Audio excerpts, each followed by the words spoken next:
Ladies and gentlemen, I'm so happy to have my guest here today. Her name is Suren Adams. She is the founder of the Adams Law Group over 20 years ago.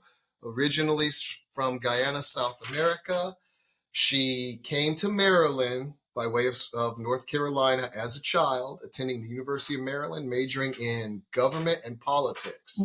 Swung through, and then, she should have been a politician. She went English and rhetoric with her master's degree and got her JD from George Washington University.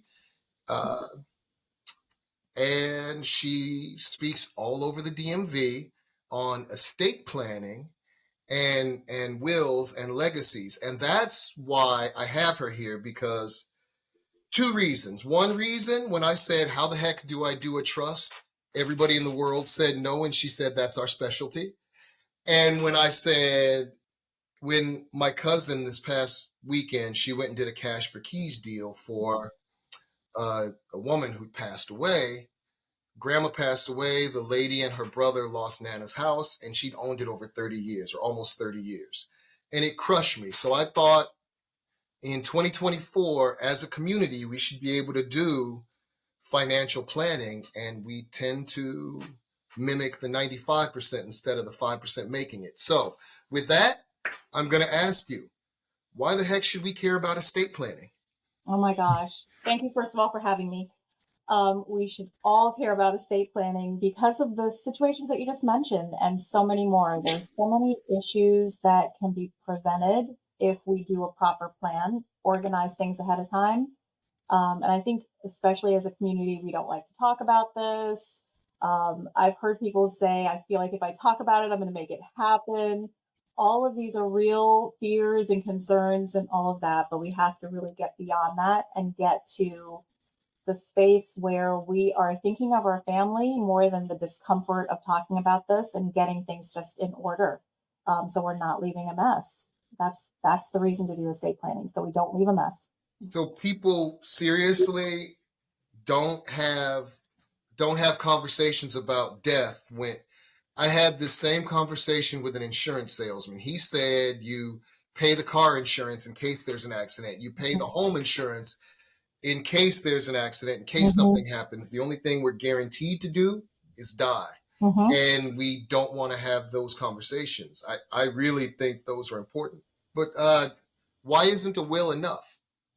Yeah, and this is one of the biggest myths or misconceptions about estate planning is that people will assume once they get just a simple will in place that they are covered.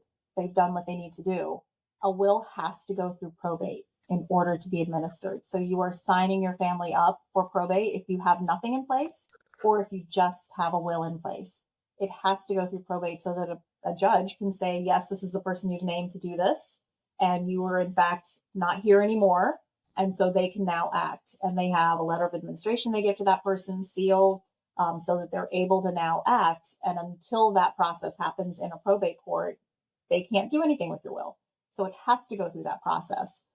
You can completely avoid probate if you prepare a trust instead of a will or in addition to a will, and you actually fund that trust with your assets so that nothing is left in your individual name and everything is in your trust that you control. And then you specify how you want it distributed. That how is a key thing because that's where you can leave the legacy. You can decide how things are going to happen and make sure that it's following the patterns that you want to be continuing in your family. What's the problem with probate? It sounds fairly straightforward. The judge comes through, says, "Hey, uh, Mike Scott, for instance, has passed away. Let's hope it happens after I'm elected to Senate." Like 20, 30, 50 years after. 50 years from now. Yeah. But Mike Scott passes away. He left a will. It has to go through probate. I left a house, a couple cars, and what's the problem with that? Yeah, that's the beginning. The judge saying, yes, this person can act. That's the very beginning of the probate process. And even getting to the point where the judge said, yes, you can act is a process. So the key things with probate, it's an administrative burden on your family when they're least able to handle that. So there's certain documents that have to be filed with certain information on those documents. There are deadlines that have to be met throughout the whole process. In Maryland, the minimum time period for a regular estate is about 7 months. So it takes a while for this process to be completed. And that's if you're doing everything right on the nose of when it needs to be done. Most estates take about a year to fully administer. The national average is actually like 18 months. So it's even longer than that. It also is costly. So in Maryland, they've capped the amount that can be charged for attorney's fees and commissions to the personal representative. It's capped at 3.6%.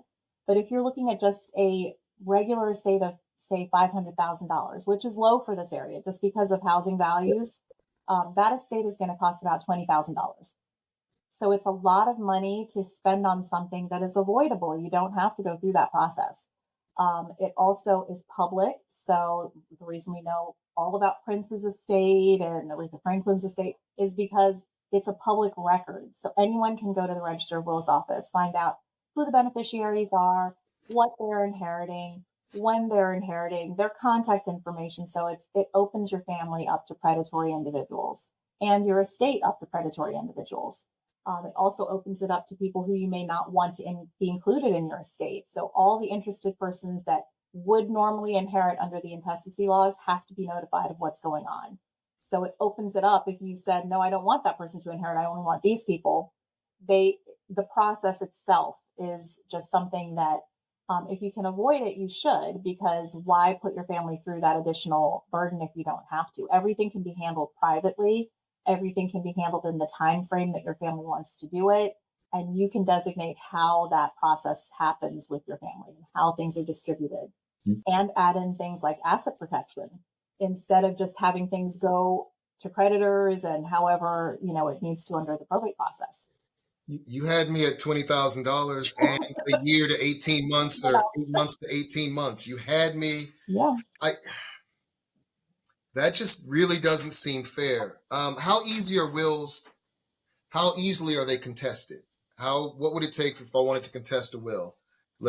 Yeah, you have to file a caveat with the court saying that you're objecting to something in a will. And you can do it on your own. So it's fairly easy. So any of your interested persons can do that. Most people will hire an attorney. So that's where the level of difficulty increases because an attorney has to take your case. They have to think you're going to be able to win. But there are plenty of attorneys out there who will take a case if you will pay them. So it's fairly easy for somebody to contest an estate plan. The contesting of the plan is usually not even the biggest concern. The biggest concern is just the time, the delay, the burden that you have, all of these things going on when somebody is trying to mourn the loss of somebody important to them. It's something you don't want to have an added layer of pressure on that a court process will add. That is something that you can't talk about enough. Planning is something that you do so in the midst of the emergency, you don't have to deal with the business of it. And I, as a person who had a couple tragedies during COVID, I would have appreciated a little bit of pre-planning because again, that's the one thing that could happen. Yeah. So a trust isn't just for rich folks? Definitely not. And I think that's a huge misconception.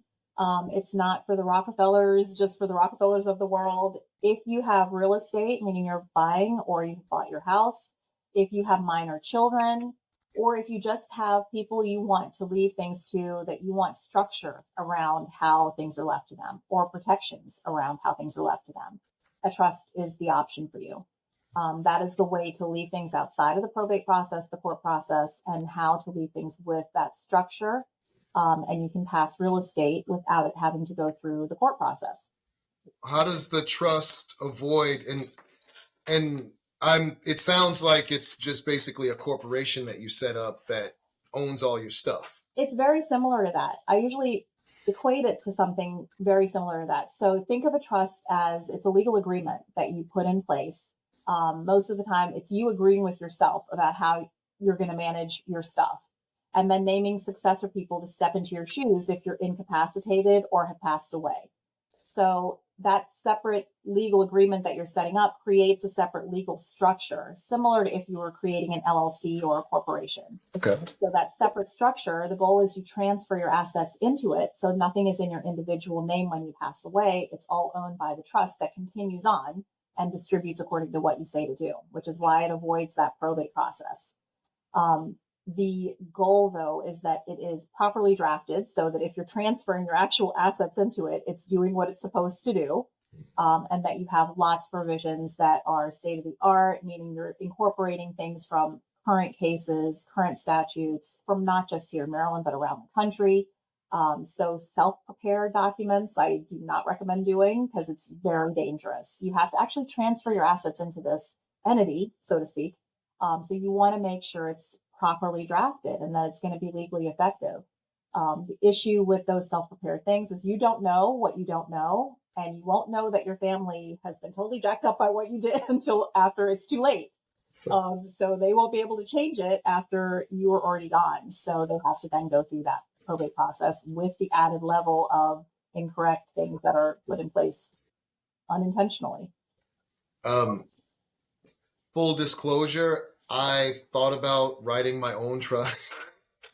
I think everyone does because everyone wants to save money in this process, but this is really, it's just not the time to try to save money. And you're trying to protect your money. And so to do that, you want to make sure it's legally binding and prepared well, and that it is thought out, that you've had a chance to review it ahead of time, that you have somebody preparing it who knows what they're doing and they're keeping up to date with tax laws and all of the changes that happen all the time in this practice area. So it's something that you don't want to skimp on or try to kind of shortcut your way through. So you're protecting your stuff, so you have to do it well. Well, I'm a fan of the trust. Like I said, I came to you because when I said, can somebody help me? Can somebody do this? That was you guys' specialty. Mm-hmm. It's heartbreaking in 2024 to see people passing away, especially in Prince George's County. I believe we have a 65% home ownership rate, one of the most affluent, predominantly African-American counties in America, one of the richest Black counties income wise and what we have wise in America. Yes. And even when we do right, like I said, this lady, after owning her home for almost 25, 27 years, got a $5,000 check, and it broke my heart because she was appreciative because, you know, even though the house was auctioned, they could have just evicted her and been, so even when we do right, even when you're planning and working and making sure everything happens right, if you don't plan it to the end and if you don't plan through for the end game, there's trouble. But I have to ask, we have to ask the question, how much this stuff costs? The glasses go on. How much is it going to cost me? Yeah, so a good estate plan is going to be anywhere from about $3,000 up to about $6,000 in that range. It depends on if you're doing a single plan, if you're doing a plan with your spouse. And you can add in things to an estate plan for things like asset protection for your adult children, additional help with funding of assets, additional real estate. If you have real estate in multiple states, avoiding probate in each of those states is hugely important. And you do that by adding all of those properties into your trust. So adding additional properties from out of state deeds. So there are things that can be added into the trust, but a basic plan is going to be in that range. And it can go up from there based on what you're adding in and any special provisions that you want to incorporate. Would you have to deal with out-of-state lawyers for out-of-state properties? We do, but we do that on behalf of our client. Okay. So, and I'm asking because a lot of my audience and a lot of people that I deal with are active duty military. Mm-hmm. A lot of them have spots in different spots. Yes. So that's a wonderful thing too. And 3 to 6K sounds expensive, but it's a lot cheaper than 3.6% on a $500,000 house. And I don't even know what the median price of homes are in PG County. It's more than that. But it's probably more than half a million. More than that. Yeah. But yeah, it's 4 to 5 times more expensive to go through a probate process than it would be just to prepare your plan ahead of time and protect your family. And that's just the cost financially. The cost emotionally is even greater when you have to have your family go through that at a time where they've lost you. So the organization and having everything laid out for them, one of the things that we have all of our clients even start off with, even before you come in for our legacy planning session, is to make a list of your assets. And that's something everyone can do, even without a lawyer.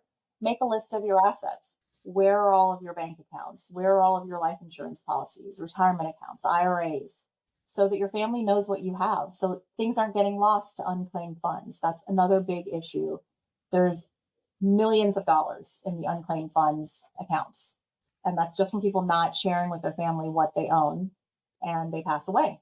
And so it just gets lost. So it can be completely avoided. Making that list is hugely important. And then thinking through what you want in terms of how things are distributed, because you can be specific with a trust. That's kind of the fun part of it. You can be really detailed based on what's going on in your family and planning for it. Do you have an example of some weird detail that somebody asked for? Yes. A weird, well, not necessarily weird, but one that was extremely detailed. And for a reason, we had a client who her only heir or a person that she was leaving anything to was her sister, who was addicted and in rehab at the time that we were doing her plan. So the plan had just a very, very detailed distribution pattern where the sister had to pass a series of drug tests before she got any distribution. And then she had to keep taking drug tests and remaining clean. Her distributions kept amping up in terms of the amount. But if she failed any of these tests along the way, it went back down to the base level until she passed successive, I think it was 3 months worth of drug tests. And then it started amping up again. So you incentivize the behavior that you want to see in the person before they get these lump sum distributions and cause more harm than good. Things that we commonly do with people who have kids, if you have minor kids, obviously everything is held in trust until they turn a certain age. Most people will do like a distribution at 25, a distribution at 30, and a distribution at 35. The ages where they're most likely going to be going through something where you'd be kind of giving an infusion of cash or something like that. But you can require that they actually meet with a financial advisor before they get that distribution, or that they take something like a financial management course, like Dave Ramsey's Financial Peace. Take that course before you get a lump sum distribution. You can even gear it to things like, if you have a passion for education, you can say something like, if you complete higher education by 21, meaning you do everything on time, you aren't delaying and just sitting around waiting for this trust fund check, that you can get an earlier distribution at 21 instead of waiting until 25 to get it. So you incentivize the behavior that you want to see. I did all of that kind of structure with my son in our trust because he wants to go to law school. And I was like, if you're going to do that, if you finish undergrad by 21, you get this distribution. If you finish law school by 24, meaning you're on track and you're doing everything on the time period that you should, you can get another distribution at that point. Otherwise, you're waiting until you're 30. What about the gap year for hanging out in Europe with a backpack? And if I'm not around, that gap year is no more. That's what my daughter. Have your gap year after. Now, my daughter's graduating in May, and she's saying she wants a gap year, and for some reason, she wants to be a tattoo artist. And I'm a fan. We can do an apprenticeship for a tattoo. Sure. Is there a certain age you would not? I mean, you've seen a lot of stuff. Is there a certain age you would not just hand somebody a big lump of cash? Yeah, 18, which 18. is what the standard is. If you have, for example, your kids as a beneficiary, a backup beneficiary on your life insurance or on your retirement accounts, most people will have what they do when they try to do like their own plan, or if you go and get an IRA and they make you designate somebody. Most people will say their spouse and then their kids after that, if their spouse doesn't survive them. But if your kids are minors, that means it's going to go into a custodial account until they turn 18. Their guardian is going to be in charge of that account. That may or may not be a good thing. And then they get it all at 18. 18 is probably the worst. That trigger, that automatic time period is the worst possible time, because it's whatever your friends around you are encouraging you to do that's going to get done. You're going to go to Jamaica, all expenses paid for all your friends. It's not going to be, put aside unless you have a really, really focused child. It's going to be very difficult for them to get that lump sum and not waste a lot of it.